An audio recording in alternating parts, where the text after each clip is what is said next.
Hello students, इस session की video का हमारा कंसेप्ट है export credit facility by EXIM bank for Indian exporters.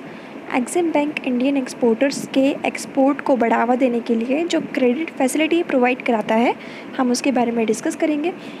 Video का हमारा कंसेप्ट रहेगा difference between pre shipment credit and post shipment credit, यानी EXIM bank exporters Indian exporters को जो pre shipment and post shipment credit facility provide कराता है, हम इन दोनों के बीच का डिफरेंस सीखेंगे आज। सो स्टार्ट करते हैं। Difference between pre shipment credit and post shipment credit, meaning से स्टार्ट करते हैं। प्री शिपमेंट क्रेडिट का मीनिंग है it refers to the credit extended to the exporters prior to the shipment of goods for the execution of the export order, यानी export order के execution को करने के लिए जो गुड्स का शिपमेंट किया जाता है, ठीक है। एक्सपोर्ट करने के लिए हम जिस गुड्स का एक्सपोर्टर्स शिपमेंट करते हैं, उसको फैसिलिटेट करने के लिए Exim bank pre shipment credit provide कराता है, उसको फाइनेंस करने के लिए। And post shipment finance refers to the credit extended to the exporters after the shipment of goods for meeting working capital requirement। Post shipment credit facility वो facility होती है जो एक्सिम बैंक एक्सपोर्टर्स को goods के shipment होने के बाद provide कराता है। सो इन शॉर्ट, अगर एक्सिम बैंक एक्सपोर्टर्स को क्रेडिट फैसिलिटी दे रहा है उनके एक्सपोर्ट ऑर्डर की शिपमेंट से पहले, ठीक है, तो वो आएगा हमारा प्री शिपमेंट क्रेडिट फैसिलिटी में। बट अगर एक्सिम बैंक इंडियन एक्सपोर्टर्स को क्रेडिट फैसिलिटी देता है गुड्स के शिपमेंट के बाद, तो वो हमारा कंसेप्ट बनेगा पोस्ट शिपमेंट क्रेडिट का। डन। सो प्री शिपमेंट क्रेडिट में शिपमेंट से प्रायर, शिपमेंट से पहले फाइनेंस प्रोवाइड कराना, फाइनेंस फैसिलिटी देना, लोन्स देना, फंडिंग कराना। एंड पोस्ट शिपमेंट क्रेडिट में गुड्स के शिपमेंट के बाद लोन्स देना, फंडिंग करना होता है। नेक्स्ट है हमारा पर्पस क्या है दोनों का ही सेपरेट पर्पस होगा। प्री शिपमेंट क्रेडिट फैसिलिटी का पर्पस सीखते हैं, पहले समझते हैं। It is granted for the purpose of purchase, processing, manufacturing और packing of goods as defined by the Reserve Bank of India. Pre shipment credit facility provide कराई जाती है ताकि एक्सपोर्टर्स के पास जिन गुड्स को एक्सपोर्ट करने का ऑर्डर रिसीव हुआ है, उन गुड्स को, उन प्रोडक्ट्स को बनाने के लिए जो कुछ भी मैन्युफैक्चरिंग का खर्चा होगा, रॉ मटेरियल मंगवाने का खर्चा होगा, वो सारी कॉस्ट को फाइनेंस करने के लिए फंडिंग करने का पर्पस होता है, राइट। बिकॉज़ अगर कोई एक्सपोर्टर है, इंडियन एक्सपोर्टर, अगर गुड्स के शिपमेंट का ऑर्डर उसे मिलता है या वो एक्सपोर्ट करना चाहता है, एक्सपोर्ट करने के लिए उसे प्रोडक्शन करना पड़ेगा।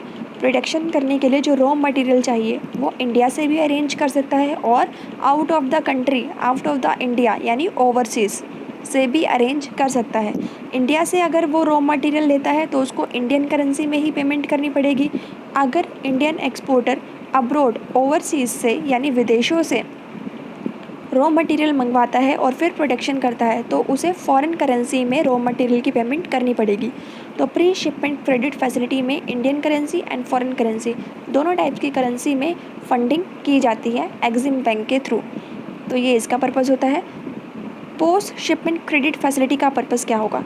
In this short term finance is extended for meeting working capital requirement and medium and long term requirement for exports on deferred payment.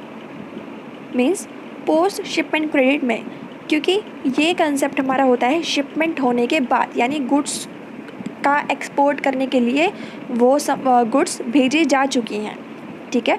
तो उस सिचुएशन में हमारी शॉर्ट टर्म जो रिक्वायरमेंट्स है, डेली के एक्सपोर्ट का ऑर्डर भेजने के बाद जो भी खर्चे होते हैं, वर्कर्स की सैलरीज देना या अदर एक्सपेंसेस, या फिर हमें कोई दूसरी बिजनेस अपॉर्चुनिटी मिलती है उसके लिए कोई एक्सपेंसेस है, तो बिकॉज़ जब हमारा एक्सपोर्ट का ऑर्डर शिपमेंट डिलीवर होने को होता है, यहाँ से शिपमेंट जा चुका होता है गुड्स का, तो पेमेंट हमें सेम टाइम पर नहीं मिलती, पेमेंट एक काफ़ी ज़्यादा ड्यूरेशन के बाद हमें रिसीव होती है।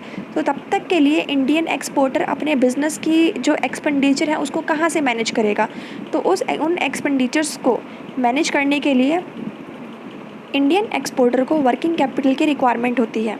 तो पोस्ट शिपमेंट क्रेडिट फैसिलिटी का पर्पस यही होता है कि गुड्स की शिपमेंट होने के बाद के जो भी वर्किंग कैपिटल एक्सपेंडिचर है उनको बियर किया जा सके ईजिली। इस पर्पस के लिए short term, medium term and long term funding की जाती है। नेक्स्ट है हमारा, इनके बेनिफिशियरी कौन कौन होते हैं। प्री शिपमेंट क्रेडिट फैसिलिटी में बेनिफिशियरी कौन होगा? It is extended to the Indian exporter. तो प्री शिपमेंट क्रेडिट फैसिलिटी हमारी इंडियन एक्सपोर्टर को दी जाती है। And post shipment credit facility में बेनिफिशियरी कौन होगा?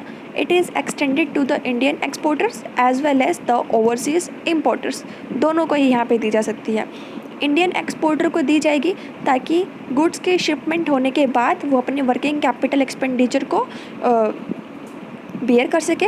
एंड ओवरसीज इम्पोर्टर यानी विदेशों में रहने वाले वो इम्पोर्टर जो इंडिया से इम्पोर्ट कराते हैं, उन्हें भी ये क्रेडिट फैसिलिटी प्रोवाइड की जा सकती है, ताकि अगर विदेशों में रहने वाले इम्पोर्टर के पास फंडिंग होगा, फंड्स अवेलेबल होगा, तो वो इंडिया के एक्सपोर्टर से ज़्यादा इम्पोर्ट करवा सकेंगे, ज़्यादा से ज़्यादा ऑर्डर्स हमारे इंडियन एक्सपोर्टर को मिलेंगे और हमारी कंट्री का एक्सपोर्ट बढ़ेगा। इसलिए पोस्ट शिपमेंट क्रेडिट फैसिलिटी हमारे इंडियन एक्सपोर्टर और ओवरसीज़ इम्पोर्टर्स दोनों को प्रोवाइड की जाती है। नेक्स्ट आ जाता है हमारा कि कितने ड्यूरेशन की फ़ंडिंग यहाँ पे होगी, पीरियड ऑफ क्रेडिट। तो प्री शिपमेंट क्रेडिट में क्या होगा? It is granted for a maximum period of 180 days. 180 days तक के लिए हमारा फंडिंग किया जाता है इसमें। बट आरबीआई की परमिशन अगर हम लेते हैं तो इस 180 डेज़ की ड्यूरेशन को हम फर्दर एक्सटेंड कर सकते हैं 90 डेज़ के लिए। पोस्ट शिपमेंट क्रेडिट में क्रेडिट का पीरियड कितना होगा, ड्यूरेशन कितना होगा? It can be granted for short term, medium term and long term for periods ranging from 90 days to 12 years depending upon the nature of exports. यानी export के nature पर depend करते हुए ये short term, medium term and long term के लिए funding हो सकती है। डन। जैसे कि हमारा कुछ रॉ मटेरियल, हमारे कुछ गुड्स हैं, कुछ प्रोडक्ट्स हैं जिनको हम एक्सपोर्ट कर रहे हैं, इंडियन एक्सपोर्टर्स विदेशों में एक्सपोर्ट कर रहे हैं, और अगर लगता है कि इनकी पेमेंट जल्दी ही रिसीव हो जाएगी तो शॉर्ट टर्म या मीडियम टर्म के लिए भी फंडिंग की जा सकती है, ताकि वर्किंग कैपिटल को ईजिली बियर किया जा सके। बट अगर पेमेंट हमें लॉन्ग टर्म में जाके मिलेगी, ड्यूरेशन पेमेंट का गैप पीरियड ज़्यादा है, राइट, तो उस सिचुएशन में लॉन्ग टर्म पर्पज़ के लिए भी फंडिंग की जा सकती है, ताकि हमारे इंडियन एक्सपोर्टर्स दूसरी मिलने वाली बिजनेस अपॉर्चुनिटीज़ के एक्सपेंसेस इजीली बियर कर सकें। स्टूडेंट्स, नेक्स्ट कंसेप्ट आता है कि दोनों क्रेडिट फैसिलिटी को इस्तेमाल करने के लिए हमारे डॉक्यूमेंट्स के एविडेंसेस क्या क्या रिक्वायर्ड होंगे। प्री शिपमेंट क्रेडिट में डॉक्यूमेंट्री एविडेंस क्या होंगे? It is extended against the documentary evidence of confirmed export order और letter of credit.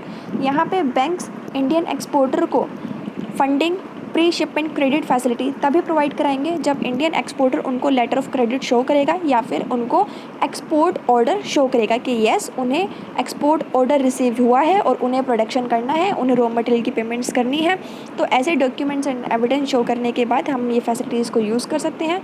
And post shipment credit में it is extended against the evidence of shipping documents certified by the custom authorities.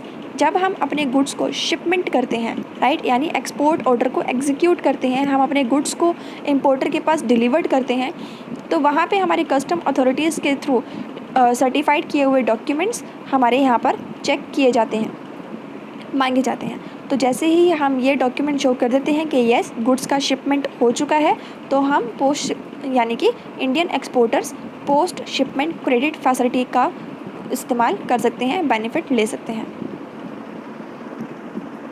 कौन कौन से institutes हैं जो ये facilities provide कराते हैं?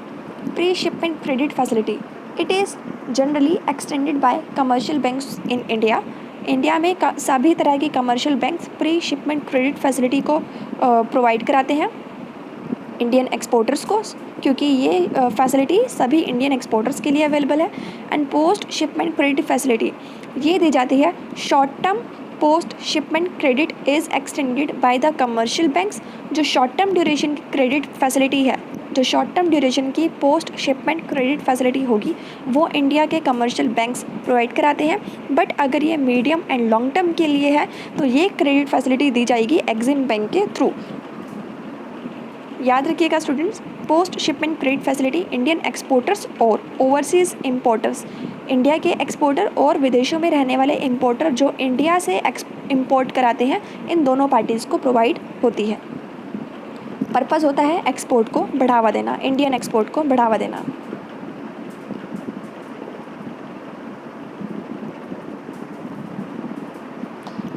सो thank you so much students, this was all for today. I hope आपको ये डिफरेंस समझ में आ गया होगा, right? So stay tune, keep practising, have a good day.